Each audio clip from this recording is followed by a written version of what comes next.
Kia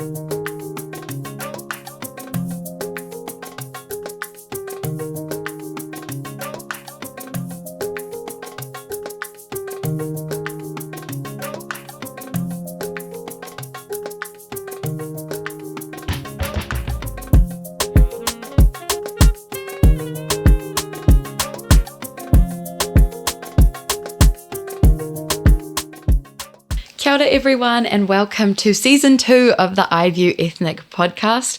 I'm Tabby, I'm going to be your host for this season, and we are going to start off with our very first guest, founder of Eyeview Ethnic Trust, Ash. Welcome. Thank you. Thank you.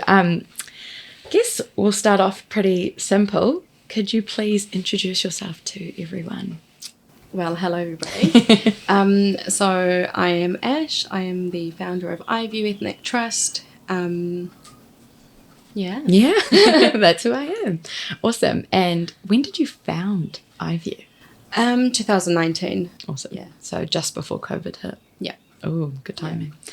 Cool. So what is Eyeview Ethnic Trust? A print and digital media platform where we share cultural diversity, so stories around, migration and successful stories of people and the amazing things that they've done and how they positively contribute to the society, and just learning about different cultures. Yeah, and it's got a big focus on Kiwi cultures and I guess cultures in New Zealand that we've got, which is really awesome.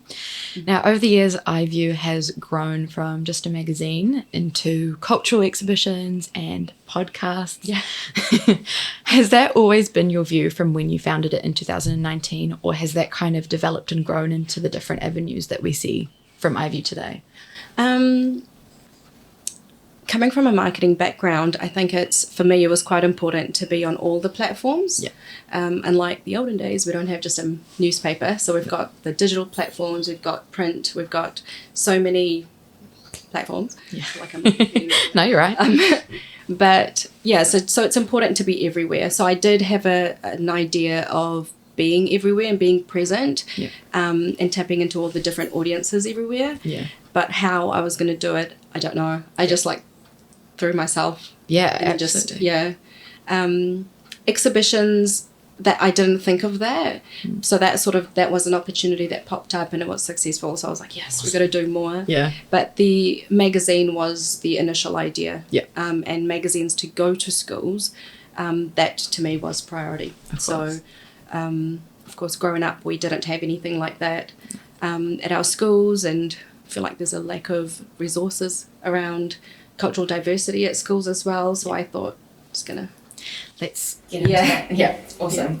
And was that kind of the inspiration behind Eyeview, I guess, just seeing that gap and being like, I want to do something to make sure that these cultures come to light because they're so beautiful. Yeah. And New Zealand is so amazing in the sense that there's just different cultures in every realm, like schools, but even in workplaces and just different perspectives, I guess. So did you kind of want to bring that to the forefront because you saw that it wasn't being celebrated enough? Yeah.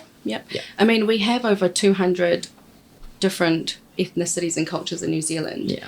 And that, when you tell someone, they're like, what, really? Yeah. Well, yes, really. But it's because, it hasn't been shared, it hasn't been talked about. And so I think that to me was the goal, to share the different types of cultures. Yeah. But also there's racism does occur, and it happens because people have a lack of understanding of different cultures and ethnicities, ignorance and whatnot. So I think it's important for us to learn about different cultures in order to be more empathetic and understanding. And that to me was the ultimate goal, is to help people understand different cultures, help people understand the migration stories and why they came to New Zealand and actually what they're doing to contribute to the society. Yeah. And the moment you understand, you empathize. Absolutely. And so everybody gets along. That's so true.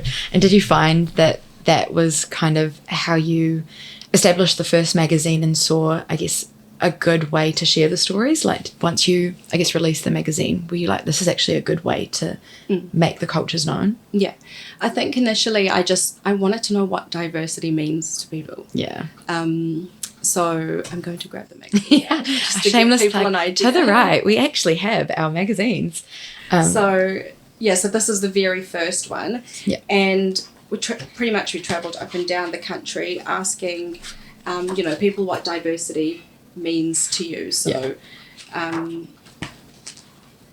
being different is normal and that's okay. Yeah. Embrace yourself and the beautiful roots from which you come from. So just people all over the country, different ages, gender, race, religion, and what diversity means to them. I thought that would be a good start. Yeah. And it was the second magazine where we sort of tapped into migration stories, so focusing on refugees and migrants that have come to New Zealand. So, talking about why they've come to New Zealand and what they're doing. So, that's awesome. magazine. Yeah, so they're all different themes, which is quite cool because I feel like if it was the same kind of just showcasing cultures, it would kind of not necessarily run out of ideas because we, like you said, have 200 cultures, but it's nice to have different angles of the cultures. So I think for the first one, Aotearoa equally different, great theme, and then the second one differs in terms of migration stories. What was the third and fourth one? The third one was cultural clothes. That's probably like, I love wearing, I love learning about the different cultures and the fabric and how they're made and the patterns and what they mean to the people. So, the second one I love this was focusing on just the different cultures, and that comes with a blurb that explains their, what they're the wearing attire, and what it means. Yeah, it's beautiful. And then our most recent one, the latest one, is, so with this one we try to be sort of focus on a bit of everything, right? So there's a section in there that talks about ethnic people in the sports industry. Nice. And food, community organisations that work with migrants and refugees, some educational pieces. So it's a bit more structured. And just artists, some of our projects, our podcasts are in there, and just wedding of the year, just really cool features. That's beautiful. And I think it's a lot of stuff that happens in the community, but we just don't get to see it because you just aren't exposed to certain cultures because of, I guess, where you are and who you know. And so a lot of people don't realise how vibrant New Zealand is. And so I think the magazine is just awesome because it seriously brings it to light. And like there's so many events that a lot of us don't get to come across, I guess, because we're just not exposed to that area of New Zealand or Auckland. But it exists, and I think that there needs to be more platforms like Eyeview that actually share that story. And I think you've been to a few cultural events even in the last few months, right? That you probably wouldn't have known about if maybe you didn't know people through Eyeview or through the research that you've done. Do you think maybe in the future that could be something that Eyeview likes to bring to the forefront and advertises in a way, like the different cultural events and... Oh, yeah. I'd love to I think we actually did have a cultural event in mind, and we were in the process of planning it as well, but then COVID happened. But I'd love to get into like cultural events, and I know that there are a few big ones that happen in Auckland. I do feel that there's space for other communities and other ethnicities to also join in, and absolutely. I think a big part of it as well is things like funding and resources and directing that. As well as that, what do you think your biggest challenge has been in setting up Eyeview? Because it is quite a pioneer in terms of like cultural exploration and showing that to New Zealanders. Because it hasn't been done before, what have you found as a big struggle in terms of setting it up? Well, I've never set up a charity to start with. So the admin side was a bit difficult to sort of navigate. But also, I've worked in with non-profit organisations that work with migrant and refugees, and I've got a marketing background, but I've never really come across an organisation that sort of brought the two together here in New Zealand. So it's almost like, okay, where do we start? How do we do it? And you've just dive in, and whatever happens, and you make mistakes and you learn from them. So we I guess the most difficult thing about it is that we didn't have an example to learn from. But yeah, we've had great support and I feel like we've done great. So yeah. Do you think there's also kind of a beauty in being the first ones to do it, because you can kind of see what works and what doesn't, and you can learn from it and grow, as well as teach other people maybe how to navigate it? Yeah. And also the opportunity to be creative. Like, this is your space. Go and do, you know, talk about whatever topics that you think are important or need to be discussed. You've got, there's a lot of opportunity being the first one. Yeah, absolutely. Which is very cool, exactly. I mean, especially with the magazine, I feel like I've seen it a lot as well, just at uni, and even I have, you know, friends that work in different companies, and it's popped up and they're like, hey, like, is that this? I'm like, yeah, it is. So it's really kind of gotten a ripple effect over the last few years. Have you seen that growth a lot since even the most recent magazine being out? Have you seen people kind of be more receptive to it? Yeah. So we get orders from like random organizations. Like the other day I had an order and I was like, thanks for, you know, making an order. Can I please ask where you heard about us? We get school principals emailing us and saying, thank you for sending us a copy. This is great. Can we get a couple more for our like library or the reception?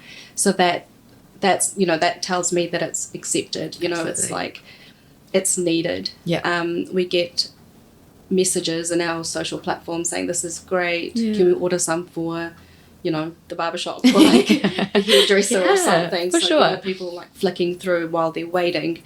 I think it would be great to get funding to do more, to print more. So we're not only sending them to schools and the public libraries, but also to like small businesses, to like the larger corporations, and sort of have them everywhere. I know that there's a discussion around, but what about a digital magazine? I don't know. I'm quite old school. I like to flick through. I like to have something tangible. So, and because for a while we moved away from having something tangible to online, like bring it back. I remember, and because there was that missing for a while, everybody went on to, you know, online. I feel like that's also received quite well as well, having something on your table at home or in the office. Absolutely. I mean, they're beautiful as well. Like, it's not exactly something you want to hide away. Like, I think it's just so stunning how you've designed as well a lot of it, and had some help from amazing people that have helped put it together, which is really cool. A great team. Like, we had Hannah who helped design it. We had let me plug it. We had Faruk who helped design the one before, and he sort of just dived in and, you know, sort of picked it up and did what he could. And also having limited funding over the years, it was quite hard to get an actual designer and get professionals to do certain things. So we sort of had to do everything our own to provide an example. That's not easy. No, it wasn't. So that also meant extra work, extra time, using our own resources, and but it's worked. You know, 4 magazines. Come on, many more. I guess my next question would be, because it's about cultures and bringing different sides of New Zealand kind of to the forefront, has everyone been well receptive of it? And have you, because it's obviously online, you can find it on Facebook, you can find it on Instagram, has everyone been receptive to it, that I guess maybe you didn't deliver the magazine to personally or share the content with? In terms of the magazine, we've had positive feedback, so that's great. But in terms of our podcast and some of the digital content we share around migration and refugees settling into New Zealand, and when we post them online, unfortunately, we've had some very negative feedback. Some comments such as, you know, we can't even feed our own people, or we can't even house our own people, or go back to your country. And then it's comments like that where I'm like, you know what, this is why we're doing what we're doing, and this is why we're going to continue doing this, because I think what a lot of people don't understand, especially, let's say, refugees, they don't have a choice. We, former refugee. Of course, yourself speaking. We didn't have a choice. Nobody wants to lose their home and, you know, move out of where they've been living and lose everything that they've had and worked for. Family, friends, of course. So it's, you don't have a choice. And you want to share that. And we just sort of want to, just so people are a bit more empathetic and accepting of situations like that. Absolutely. And I think it comes back to what you spoke about at the beginning in terms of empathy. Like, if you don't know something, there's this tendency to have the fear of the unknown, and people are more defensive or combative about topics that they don't understand. And so I think having platforms like Eyeview to educate people about topics that, not that they even don't know about, but they've never had to know about. They've never had to go out of their way and learn it. And so I guess bringing it to people who haven't tapped into that side of New Zealand, or kind of come to contact with cultures that they would have never heard about, is just such an awesome platform to have, because it celebrates it. It's not just, I guess, I don't really love the word tolerate, because it's not something you should have to tolerate. It's something you should be receptive of. And so I think Eyeview's great in filling that gap in the market and actually bringing that to people in a nice way as well, because things like magazines and things like podcasts and even just exhibitions are really informative, and it's something that you can bring the whole family to go look at and bring, you know, your kids to understand. And I think having it go to schools for kids at such a young age is so important, because that's where you learn a lot of your, I guess, foundational things. I mean, as a mum as well, you know, I don't. I'm 22, everyone. So tough, but like, I'm sure that it's just so beneficial, and it's something that you learn about, so that when you grow older, I guess it's not something that you're hesitant about. I feel like it opens up a conversation as well. So that, I think that's quite important, is to, you learn about something and you become curious. You can ask a friend that's from, you know, from the culture of the, you know, what you've just learned about, for example, or the story, or they come from this country of this person that you've just read about. It opens up a conversation. It sort of allows you to be curious and want to know more, which leads to education, and education leads to understanding and empathy, and it's like a whole cyclical thing. But that's so true. And I mean, even things on social media, people are curious. Like, a lot of comments on things are like, wait, what does this mean? Can you explain it more? And so there's that sense of, I guess, connecting with people. Because that's what I think a lot of the spaces have been missing. And apart from the negative comments, we also get comments like, oh, this is interesting, or that's, you know, that's we didn't know that. And again, it's not that they mean, a lot of the times they don't mean to be mean. They just don't know. So if you've given them the opportunity to know, and they decide to be mean, then they're just mean people. But, you know, you've given them the opportunity to learn and understand, and that's awesome. No, I love that.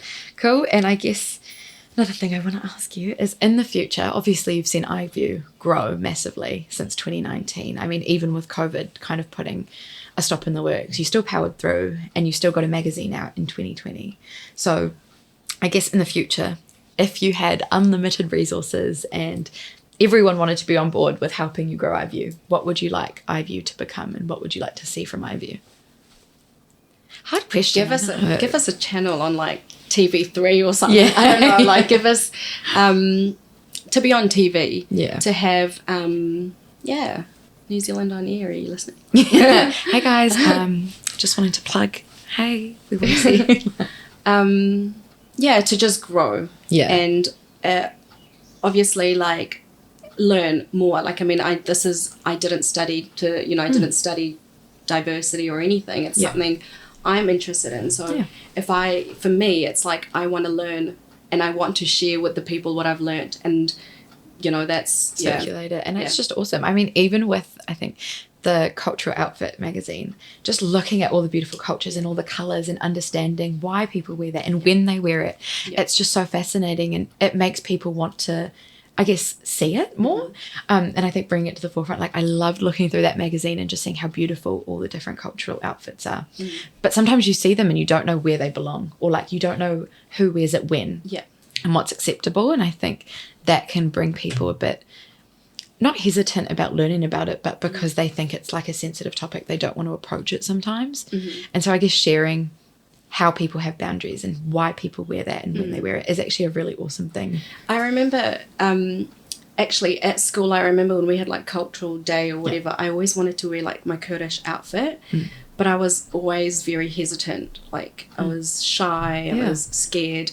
So for me, the goal for that was that going to school is, you know, when you've exposed children to it. So if I see myself if I see somebody that's wearing a Kurdish outfit in the magazine, it's going to encourage me as a student to want to celebrate it and sort of give, encourage me or give me the confidence. And I think that was the goal, is to encourage students and people to celebrate their culture, but not just that, their cultural attire, and comfortably wear it, and allow people to ask, be open to other students learning and asking about what you're wearing. Yeah, and I think it's just so nice to have a comfortable space to do that in, because it's not the norm here, like you don't see it every day, you don't see it when you're walking down the street. So to give people that sense, it's a sense of empowerment, I honestly think, when you can connect with your culture.